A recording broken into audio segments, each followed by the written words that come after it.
Hello students, आज आपकी class 12 के हेलो एल्केन्स का हम नेक्स्ट पार्ट बताने जा रहे हैं।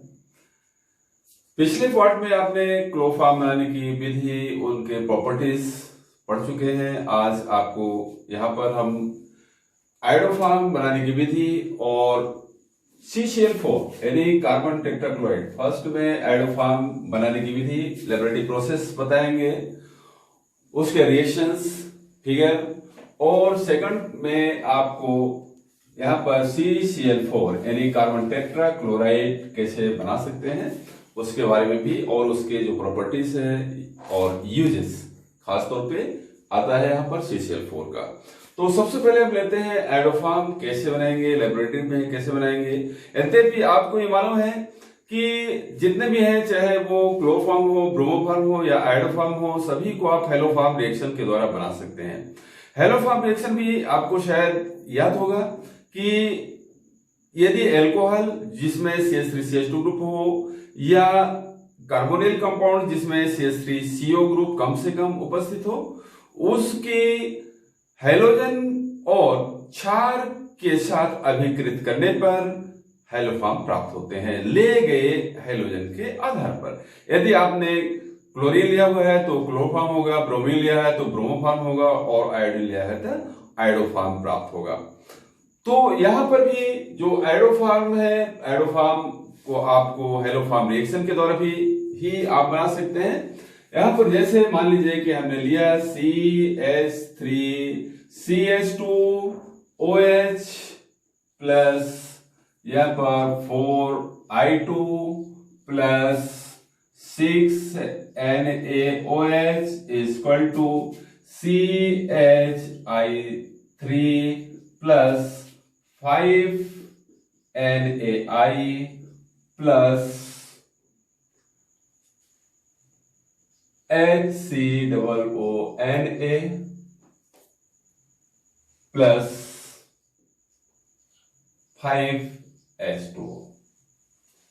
इस तरह से यहां पर हेलोफॉर्म रिएक्शन के द्वारा भी आप आयोडीन प्राप्त कर सकते हैं। अब इसको हम लेबोरेटरी में कैसे प्राप्त करते हैं, किस तरह से इसको, सबसे पहले इसमें हम आपको बताएंगे फिगर। सबसे पहले इसका चित्र बनाने के लिए भी आता है, तो आप इसमें फिगर बना लें। एक गोल पेंदी का फ्लास्क, राउंड बॉटम फ्लास्क, ये आपको बनाना है। ये राउंड बॉटम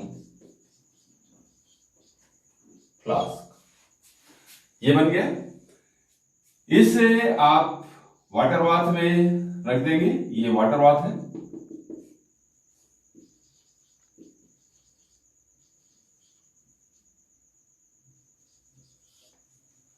इसे ट्रिपार्ट स्टैंड में,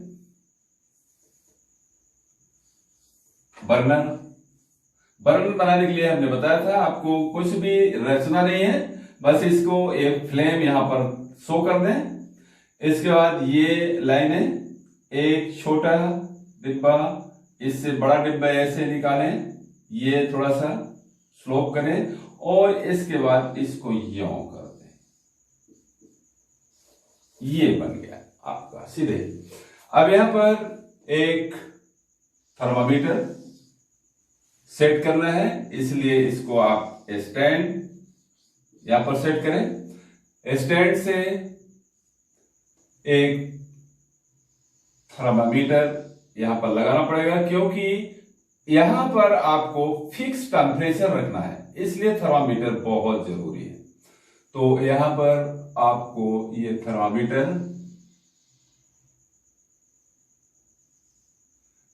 ये इसको क्लैंप से हमने कस दिया हुआ,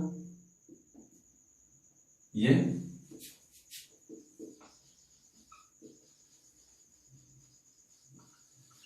थर्मामीटर हो गए। अब इसमें आपको क्या करना है, यहां पर सोडियम कार्बोनेट, ध्यान रखें,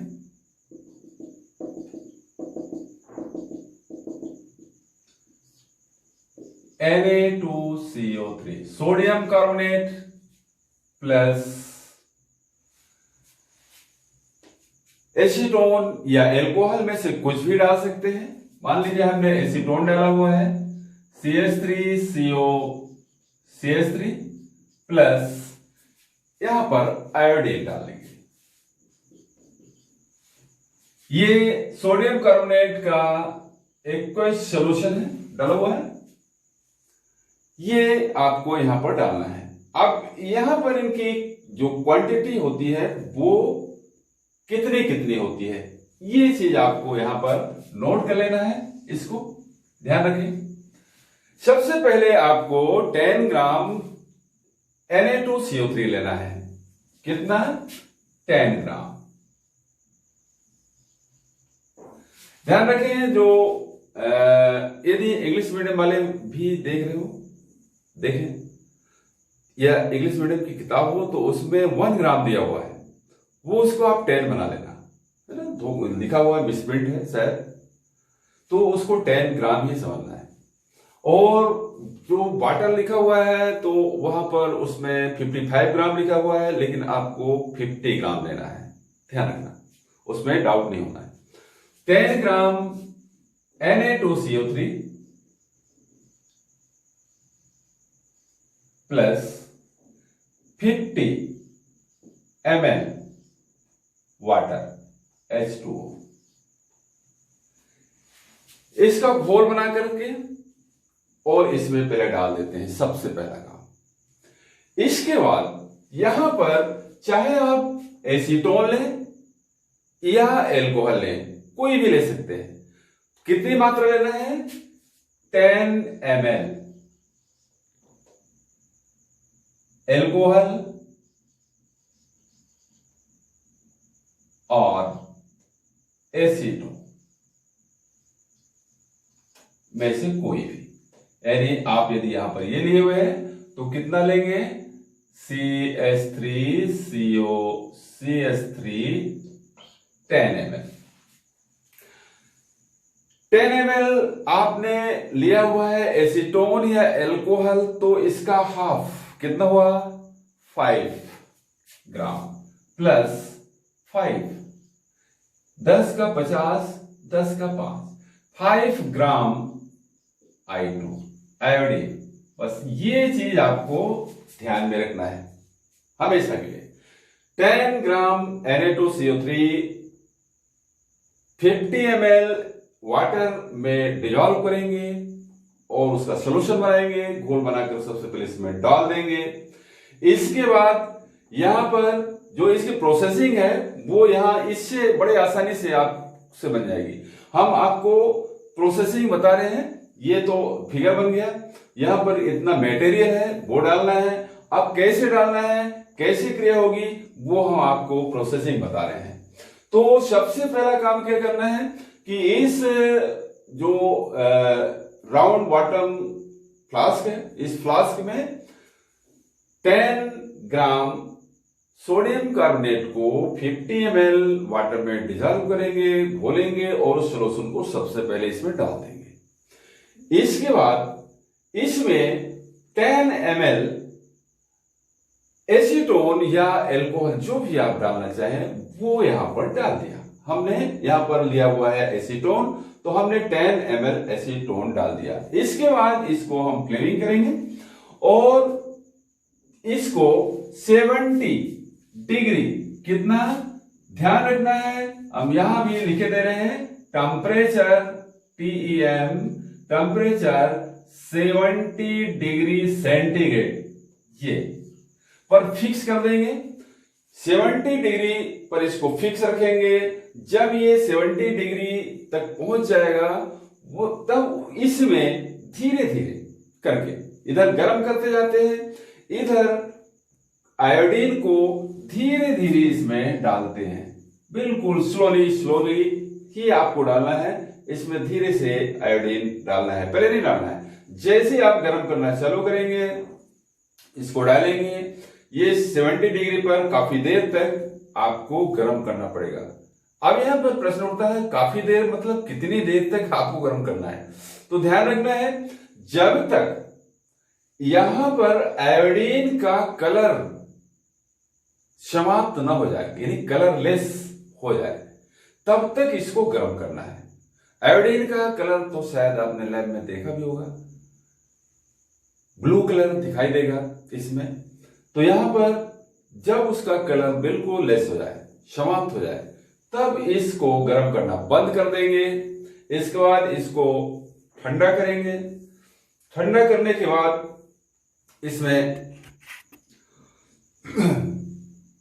इसमें इसको आप देखेंगे कि इसमें पीले रंग के क्रिस्टल यहां नीचे बैठना, तलहटी में येलो रंग के जो क्रिस्टल हैं ये बनना चालू हो जाते हैं। इन क्रिस्टलों को आप फिल्टर कर लेंगे, निकाल लेंगे। पहले जल से धोना है, इसको जल से धो लेंगे। इसके बाद उसको एल्कोहल में घोल लेना है। घोलने के बाद इनका आप वाष्पीकरण करेंगे तो शुद्ध आयोडीन के क्रिस्टल आयोडोफार्म के क्रिस्टल प्राप्त हो जाएंगे। इस तरह से आप आयोडोफार्म लेबोरेटरी में आसानी से बना सकते हैं। अब इसके रिएक्शन को समझ लें। यद्यपि इसकी क्रियाविधि जो रासायनिक अभिक्रिया है, इसकी वास्तविक अभी तो नॉलेज नहीं है, कंफर्म नहीं है कि कैसे होता है, बट ऐसा माना जाता है कि यह क्रिया भी क्लोरोफॉर्म के समान ही क्रिया होती है। अतः उस आधार पर यहां पर केमिकल रिएक्शन आप देख लें। यहां पर केमिकल रिएक्शन, अब इसमें सबसे पहले CH3CO CH3 plus 3I2 equal to, यहां पर हाइड्रोजनेशन होगा CI3, ये H निकल जाएंगे, ये 3HCl के रूप में, plus CO CH3 plus 3HI। इस तरह से यहां पर CI3CO CH3 ट्राइएडो एसीटोन आपको प्राप्त हो गया। अब CI3CO CH3 की क्रिया होगी वे से निछार से,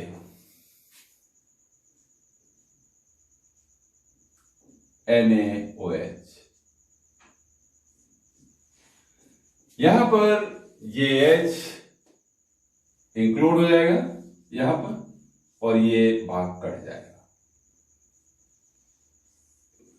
क्या हो गया?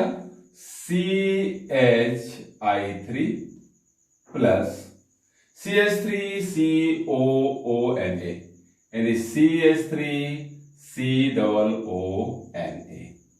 यहां पर सोडियम एसीटेट अलग हो गया और ये आयोडोफॉर्म आपको प्राप्त हो गया। इस तरह से इजिली रिएक्शन आप इसको लिख सकते हैं। यदि आपने एसीटोन लिया हुआ है तो ये 2 स्टेप में होगा। यदि इसी के स्थान पे आप यहां पर यदि एल्कोहल ले लें तो वो 3 स्टेप में हो जाएगा। जैसे आप यहां पर देख भी सकते हैं, मान लीजिए कि आपने एल्कोहल लिया हुआ है तो यहां पर CH3CH2OH प्लस यहाँ पर सबसे पहले I2 इक्वल टू यहाँ पर CH3CHO प्लस HI, ये हो जाएगा। इसके बाद की वही क्रिया है, मतलब पहले इसमें ये ऑक्सीडेटर का काम करेगा, फिर इसके बाद हैलोजेनेटर काम करेगा। तो यहां पर अब सेकंड नंबर में आएगा CH3CHO plus 3I2 equal to CI3CHO plus 3HI।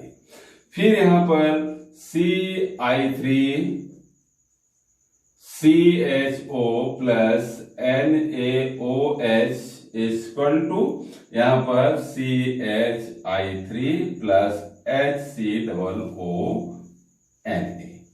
ये इस तरह से 3 स्टेप में हो जाएगा। अब यहां पर NaOH की बात आती है तो ये डायरेक्ट आप डाल सकते हैं, या यदि यहां पर Na2CO3 भी डाला हुआ है तो लास्ट में कन्वर्सन होगा और ये बेस क्षार में ही कन्वर्ट हो जाता है, बदल जाता है। इसको भी यदि आप चाहें तो रिएक्शन करके देख सकते हैं। तो इस तरह से ये आइडोफार्म बनाने की प्रोसेसिंग है, विधि है, और इसका ये फिगर है, इसको आप नोट कर लें, देख लें। इसके बाद इसमें कोई जो प्रॉपर्टीज हैं वो क्लोरोफॉर्म के समान ही है। ये इसकी यदि फिजिकल प्रॉपर्टीज की बात करें तो सेम है उसी तरह से, केवल उसकी गंध मीठी होती है और इसकी गंध थोड़ा सा विशिष्ट तीखी गंध होती है, बस अंतर इतना है। दूसरी चीज जो केमिकल प्रॉपर्टीज है तो क्लोरोफॉर्म के समान ही इसकी भी केमिकल प्रॉपर्टीज है, क्योंकि वो भी उसी तरह से सेम क्रिया करता है, बट इसकी जो रिएक्शन की तीव्रता है वो थोड़ा कम है, मतलब ये धीमी गति से क्रिया करता है, बस बाकी सभी सेम है। तो यहाँ पर ये आइडोफार्म बनाने की विधि और इसकी प्रोसेसिंग पूरे समाप्त होती है। इसके बाद हम बताते हैं आपको आगे CCl4। अब इसका जो सेकंड पार्ट है कार्बन टेट्राक्लोराइड। अभी तक आपने मोनो हेलोजेनिक, डाइहेलोएल्केन, ट्राइहेलोएल्केन पढ़ चुके। अब टेट्रा हेलोएल्केन, जिसमें यहां पर मोस्टली टेट्राक्लोरोमेथेन या कार्बन टेट्राक्लोराइड के नाम से इसको जानते हैं। ये है टेट्रा क्लोरोमेथेन।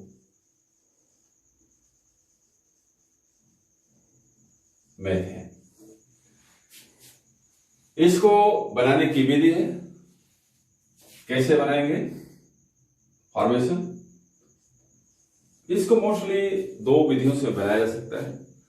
पहली विधि जिसमें शुद्ध कार्बन टेट्राक्लोराइड प्राप्त नहीं होता है, अशुद्ध रहता है, फिर भी प्रोसेसिंग है। फर्स्ट है इसमें मेथेन के हैलोजेनेशन से। यहां पर CH4 ये मेथेन है, प्लस यहां पर आपको 4Cl2 क्रिया करवा देंगे तो CCl4 प्लस 4HCl ये प्राप्त हो जाएगा। ध्यान रखना है ये रिएक्शन आप सनलाइट में आसानी से करवा सकते हैं, सूर्य के प्रकाश की उपस्थिति में होती है और अंधेरे में भी क्रिया हो जाती है। दूसरा जिसके द्वारा आप शुद्ध CCl4 प्राप्त कर सकते हैं, इसमें कार्बन डाइसल्फाइड पर क्लोरीन की क्रिया के द्वारा। इसमें निर्जल AlCl3 की उपस्थिति में क्रिया होती है। ध्यान रखना है इस विधि के द्वारा प्योर यानी शुद्ध CCl4 प्राप्त किया जा सकता है। यहां पर carbon disulphide CH2 plus Cl2, यहां पर AlCl3 की उपस्थिति में ये क्रिया होती है। इसमें मोस्टली ये निर्जल रहता है। अब इसको आप यहां पर CCl4 मतलब 3 मॉलिक्यूल्स आप ले लें तो CCl4 ये प्योर प्राप्त हो जाएगा और यहां पर H2 4 आ गया, 3 to 2 = 6 2 यानी H2Cl2 प्राप्त होता है। ये सल्फर मोनोक्लोराइड, इसको ध्यान रखना है, कभी कभी इसका फार्मूला भी पूछता है तो जनरली आप लिख देते हैं HCl। ये HCl के रूप में नहीं रहता है, ये डायमर पोजीशन पे हमेशा रहता है। ये है सल्फर मोनो, ध्यान रखना है, मोनोक्लोराइड, इसको ध्यान रखना है। अब यहां पर ये चूंकि बनता तो है लेकिन अन्य कार्बन डाइसल्फाइड से रिएक्ट करके और फिर से कार्बन टेट्राक्लोराइड में कन्वर्ट हो जाता है और सल्फर मुक्त होता है, इसलिए इसमें प्योर CCl4 प्राप्त होता है। जैसे उसी को आप ले लें, अब यहां पर CH2 प्लस ये जो बना H2Cl2, तो यहां पर इससे क्या करेगा, CCl4 बन गया प्लस अब यहां पर 4 and 2 = 6S, ये सल्फर है, ये रबे के रूप में नीचे अलग बैठ जाता है। तो इस तरह से यहां पर ये CCl4 यानी कार्बन टेट्राक्लोराइड आप बड़े आसानी से प्राप्त कर सकते हैं। अब इसकी थोड़ा सा प्रॉपर्टीज,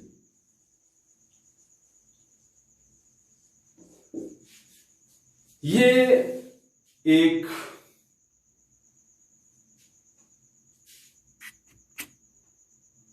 कलरलेस और बैड स्मेलिंग यानी दुर्गंध युक्त द्रव है। इसकी वाष्पें अज्वलनशील होती हैं, इसीलिए इसका उपयोग अग्निशामक के रूप में किया जाता है। इसके अन्य यूज भी हैं, बहुत सारे यूज हैं। मोस्टली ये ड्राई क्लीनिंग में इसका यूज होता है, कभी कभी यूज पूछता है तो आपको ध्यान रखना 2-3 ठो। ये इंसेक्टिसाइड मतलब कीटनाशी के रूप में, एक दवा के रूप में भी यूज होता है। ये ड्राई क्लीनिंग में भी यूज किया जाता है और पायरीन के नाम से अग्निशमन में भी इसका यूज होता है। ये इसके द्वारा ये एक चूंकि कार्बनिक विलायक, एक अच्छा कार्बनिक विलायक है, मतलब इसमें आप फैट या ऑयल्स को घोलने की भी क्षमता होती है, तो इस तरह से इसके काफी यूज है। यहां पर आपको आयोडोफॉर्म और CCl4 बनाने की विधि, प्रॉपर्टीज एंड यूजेस आपको मालूम हो गया है। अब इसके आगे की जो नेक्स्ट चीज है उसको हम अगली वीडियो में देंगे। आज के लिए इतना ही।